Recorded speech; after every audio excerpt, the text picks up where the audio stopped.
Öksümüzde başlayımız hürmetlik vatandaş bugünkü sağa. 2019 yıl 7. ayının 19. günü aktive çağrışlarında. Şunda teşkilatçılar şunda dedi ki 2014 yılı elip bakan Cumhurbaşkanı igelleş namayışı fakat bir noktada bir nişanlı maksat kılattı bu neyme?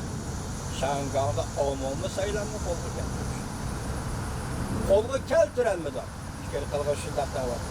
Lekin ziyan mı tartmadı? Şunun için beycim kadem Şangan halkının her günlük tahlatlar oz kılışka çekilişka başladı. Sayılanma katmışı salayetimizi edip taşladı. Halk sayılgan kanun çıkış komiteti azalarına salayetini bekar kıldı. Genç yoldan Cumhurbaşkanı igelleş katlaş kallane zoravallık ile bastırdı. Vakıza. Bu kadar oturup çıkan zoravallık ile bastırdı degen değil de kol geliş bilen türmüki taşlaşıyor değil mi? Başladı vakıza. Bu kadar oturup çıkan kanun özgürtüş layihesi Şanganlıkta en ahırda değişik kalgan, ağızlılık yapan erkillik, hukuk kurumu külle harp erişine taklif kılar. Bu hukukçular yani teklif bundak görsün. Şükür kılıvatkan hukukçular teklif yani bundak görsün. Bu kadar hem de Şangan halkı Kırgızistan kayerdiligin dönüp gitti. Gazap partlaydıgan vakit geçip geldi. Eğer karşılık görsetmesem, kelgisi de hatta karşılık görüştüş, burasıdır mı mahrum kalırsan. Yani bir nefer okuyucu bundak görsen. Biz Şangal'da erkillik könüp kaldık. Anglia devirdi demek şuna. Söz matbuat erkilliği adetimiz var diye. Yani Anglia devirdi. Hükümetten narazı olsak derhal gepimizde kılattık. Eğer bu kadar kanun özgürtüş layihesi eğer makullukta ötüdüğün bolsa, narazı bolğanlığımızda bir cümlede, bir sözle ifadeleydiğinli bolsak, derhal agahlandırışma uçurayız. Belki mecbur aldı bizde şu sözümüz, şu hareketimiz için Cumhur'a sorak kılışka edip gitişi mümkün. Ama çok korkatlamlık ziddiyet umumi sayılar. Linjin 7. ayının 9. günü kanun özgürtüş layihesinin tügeşkenligini jakarlaş bilen birge Şangan'ın çoğunkur katlamlık ziddiyetlerine el kılışımız gerek dep tılgaldı lekin bu sözün ma'nisini kısata terakki kıldırıp durmuştu yapışlaşkalı bağlap koydu. Çoğunkur katlamlık ziddiyetleri neme Şangan'ın? Hümmetçi nefer okuyucu birdek mındak bildirişti bizge nispeten aytganda çoğunkur katlamlık ziddiyetle negizli kanunda kafaletlendirilgen, belgilengen, lekin hazırgıça tartip elingan umumi sayılam ve kanun çıkırış komitetinin azalarını umumi sayılam arkalı sayılaştın ibaret hoş umumi sayılam hukukudur.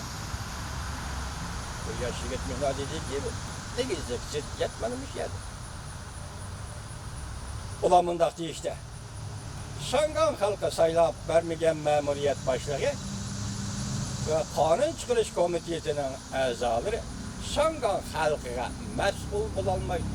Şangan halkının sözünü sözlemeyi, Şangan halkının derdini anlamaydı. Mesul olmaydı. Beijing'in gepini anlaydı. Bu okuyucumun da bu memuriyet başlığı hatta emelgarlarını biz saylap çıkıdığın bolsak elbette bizden gepimizi anlaydı. Eğer umumi saylam hakiki ma'nidagi umumi saylam bo'ladigan bolsa bizden turmuş meselemiz oңaylı hal bo'ldi. Meselenin tügini şu yerdeki bular yani cumhurlukla halk rayiga kulak salmaydı. Namayış, zoravallık kılışkı aylandırıp koyuluşu mümkün. Çekme olacak.